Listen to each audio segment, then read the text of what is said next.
नमस्कार. आपण यापूर्वी संशोधन समस्या म्हणजे काय ते समजावून घेतलं आहे. त्यानंतर चांगली संशोधन समस्या कशाप्रकारे सुचते हे आपण समजावून घेतलं.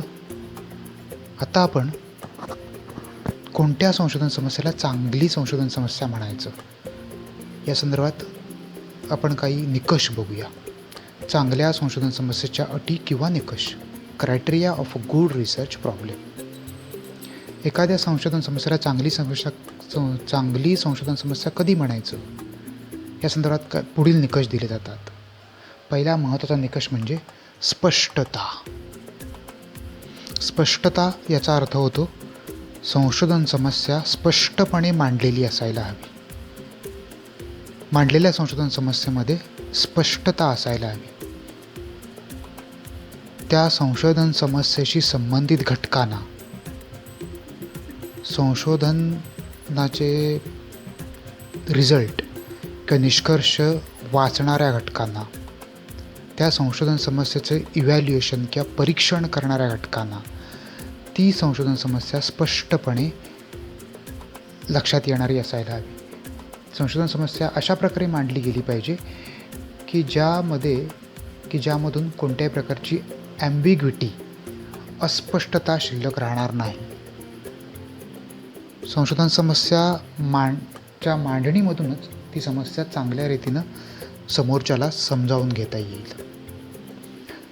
दुसरा महत्त्वाचा निकष म्हणजे व्यवहार्यता, फिजिबिलिटी. मांडलेली संशोधन समस्या किंवा अध्ययनासाठी, अभ्यासासाठी हाती घेतलेली संशोधन समस्या व्यवहार्य असायला हवी. वेळ, काळ, पैसा, श्रम या दृष्टिकोनातून त्या संशोधन समस्येमध्ये व्यवहार्यता असायला हवी. व्यवहार्यता असायला हवी म्हणजे काय?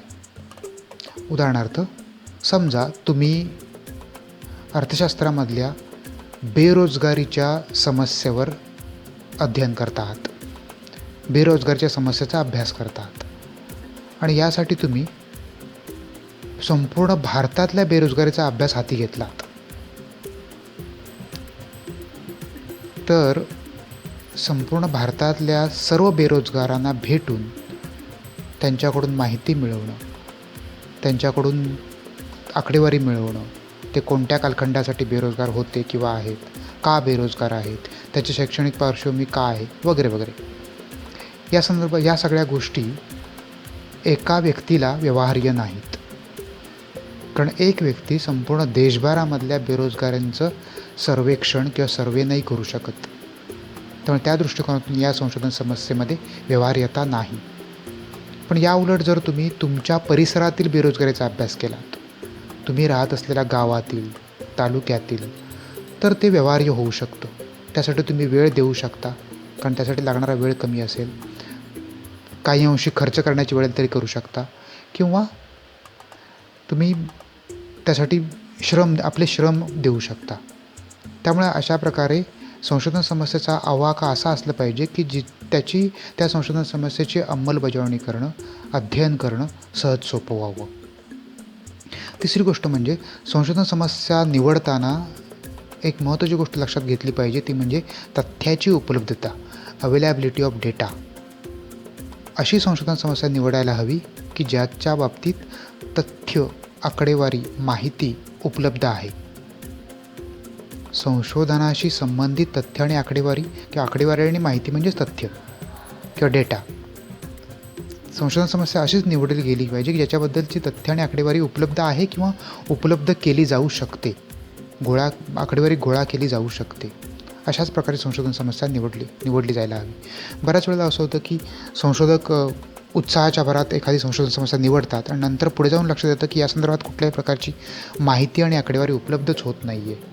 मग अशा वेळेला ते संशोधन बराच वेळ देऊन, श्रम देऊन, पैसे घालून केलेलं ते संशोधन बऱ्याच वेळेला वाया जातं, कारण ते पूर्णत्वास जाऊ शकत नाही.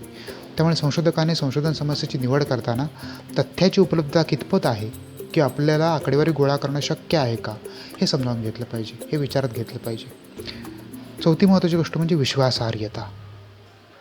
संशोधकाने संशोधन समस्या निवडताना अशाच डोमेनमधली ती निवडावी, अशाच क्षेत्रामधील ती निवडावी की ज्या क्षेत्रामध्ये ज्या क्षेत्रावर विश्वासार्हता आहे, त्या क्षेत्राची विश्वासार्हता आहे. आपण व्यवहारामध्ये किंवा अभ्यासामध्ये आपण अनेक अभ्यास शाखांना विज्ञान मानतो किंवा म्हणतो. जशी वेगळ्या प्रकारची विज्ञानं आहेत, अर्थशास्त्र, समाजशास्त्र, जीवशास्त्र, रसायनशास्त्र ही विज्ञानं आहेत, तशी काही सुडो सायन्सेस आहेत की ज्यांना अविज्ञानं म्हटलं जातं. ती विज्ञानं नाही आहेत. अशा क्षेत्रामध्ये जर तुम्ही संशोधन समस्या हाती घेतलीत तर त्या क्षेत्राचीच मुळात रिलायबिलिटी किंवा विश्वासार्हता नसल्यामुळे त्या तुमच्या संशोधनाची सुद्धा विश्वासार्हता धोक्यामध्ये येते. त्यामुळे शक्यतो संशोधन निवडत असताना अशा प्रकारे ते वैज्ञानिक क्षेत्राशी बांधील असावं, संबंधित असायला हवं. 5वी महत्त्वाची गोष्ट म्हणजे वैधता. निवडलेली संशोधन समस्या तार्किकदृष्ट्या वैध असायला हवी. अनेक वेळा आपल्याला पडणारे प्रश्न, त्यातूनच बऱ्याच वेळा संशोधन समस्यांचा उगम होतो. आपल्याला व्यवहारामध्ये पडणारे किंवा सभोवतालच्या निसर्गामधल्या घटनांच्या निरीक्षणावरून पडणारे प्रश्न किंवा वेगळ्या विज्ञानाच्या क्षेत्रामध्ये अभ्यास करताना पडणारे प्रश्न, काही वेळेला हे प्रश्न फॅन्सी असतात. फॅन्सी म्हणजे तर्काला धरून नसतात. अशा प्रकारचे अतार्किक प्रश्न संशोधन समस्या बनू शकत नाहीत. कारण अतार्किक गोष्टींमधनं आपण त्यातून ती संशोधन समस्या अभ्यासत असताना जर ती अतार्किक असेल तर किंवा तार्किक नसेल तर त्या संशोधन समस्येमध्ये आपण पुढे जाऊन फार मोठी प्रगती करू शकत नाही. तर्काच्या कसोटीवर घासलेली संशोधन समस्या निवडली गेली पाहिजे. त्यामुळे तार्किकता असायला हवी. व्यवहारामध्ये अनेक अतार्किक विषय आपण बघतो. असे उदाहरणार्थ आपण बऱ्याच वेळेला पारलौकिक जीवन, भूतखेतं यासारख्या गोष्टींचा आपण बऱ्याच वेळेला व्यवहारामध्ये त्या संदर्भातले प्रश्न आपल्यासमोर येतात. ते आहे की नाही, असावं की नसावं वगैरे वगैरे. पण तर्काच्या कसोटीवर ज्यावेळेला आपण ते प्रश्न तपासून बघायला जातो त्यावेळेला ते प्रश्न टिकत नाहीत. कारण ते प्रश्न तार्किक नाहीत, अतार्किक आहेत. आणि त्याच्या अनुषंगानं जर संशोधन करायचं म्हटलं तर मग ते संशोधन मुळात त्या संशोधनासाठी साधनच उपलब्ध होणार नाही आणि संशोधन पुढे जाणार नाही. त्यामुळे संशोधन समस्या ही तार्किकदृष्ट्या वैध असायला हवी, त्याच्यामध्ये वैधता असायला हवी. 6वी महत्त्वाची गोष्ट म्हणजे मौलिकता, ओरिजिनॅलिटी. संशोधन प्रक्रिया मुळात ज्ञानामध्ये भर घालण्यासाठी हाती घेतली जाते. एखाद्या गोष्टीचं आपल्याला ज्ञान नसतं, मानवाच्या ज्ञानाच्या कक्षात इथपर्यंत पोचलेले नसतात आणि अशा वेळेला त्या गोष्टी संदर्भात ज्ञान करून घेता यावं म्हणून संशोधन प्रक्रिया आपण हाती घेतो. ज्ञानामध्ये मौलिक गोष्टी भर घालू शकतात. ज्या गोष्टी किंवा जे घटक, ज्या घटनांवर पूर्वी संशोधन झालेलं आहे त्याचे निष्कर्ष प्रस्थापित आहेत आणि ते स्वीकारार्ह आहेत, स्वीकारले गेलेले आहेत. त्यावर काही फार मोठं प्रश्नचिन्ह उभारलं जात नाही आहे.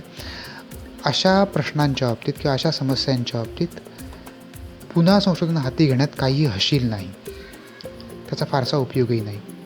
कारण त्यातून नवीन काही आपण शोधणारच नाही आहोत. जे पूर्वी केलं आहे, किंवा संशोधन केलं गेलं आहे, ज्ञानाची निर्मिती केली गेली, ते पुन्हा त्यावर अभ्यास करणं, संशोधन करणं यातून काहीही प्राप्त होणार नाही.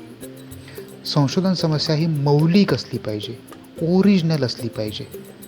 पूर्वी कोणीतरी काम केलेल्या विषयावरच आपण पुन्हा संशोधनाचं काम करायचं हे योग्य नाही किंवा त्यातून संशोधनाचा मूळ हेतू सफल होणार नाही.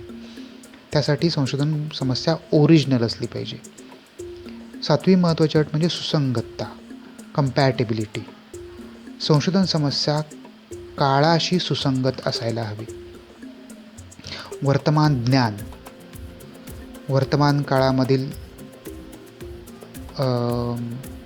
ज्ञानाची पातळी आणि विज्ञानामधल्या वेगळ्या संकल्पनांची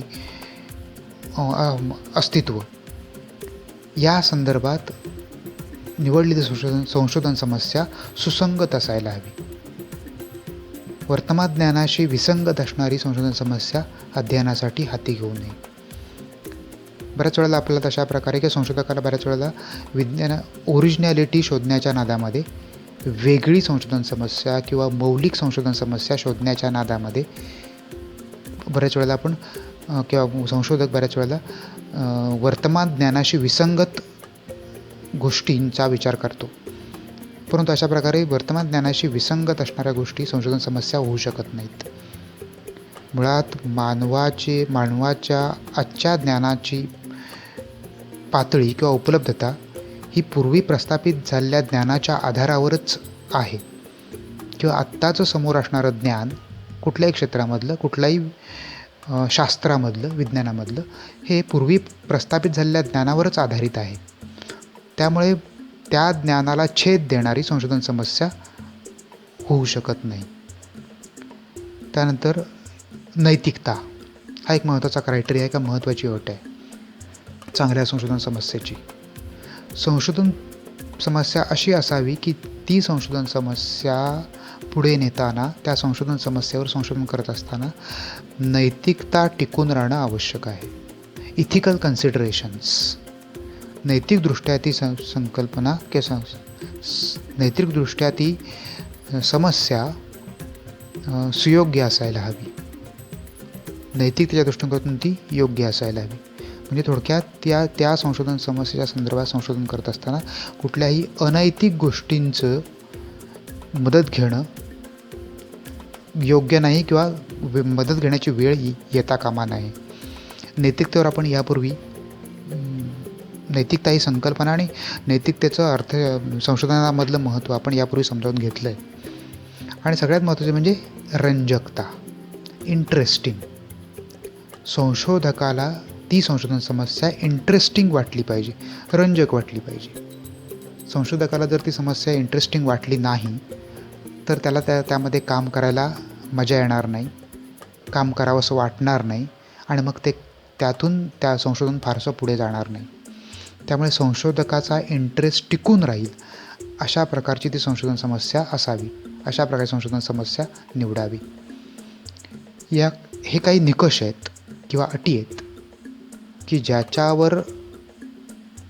आधारे आपण निवडलेली संशोधन समस्या योग्य आहे किंवा नाही, चांगली आहे किंवा नाही हे आपण तपासून पाहू शकतो. यांनाच आपण चांगल्या संशोधन समस्येच्या अटी असं म्हणतो. धन्यवाद.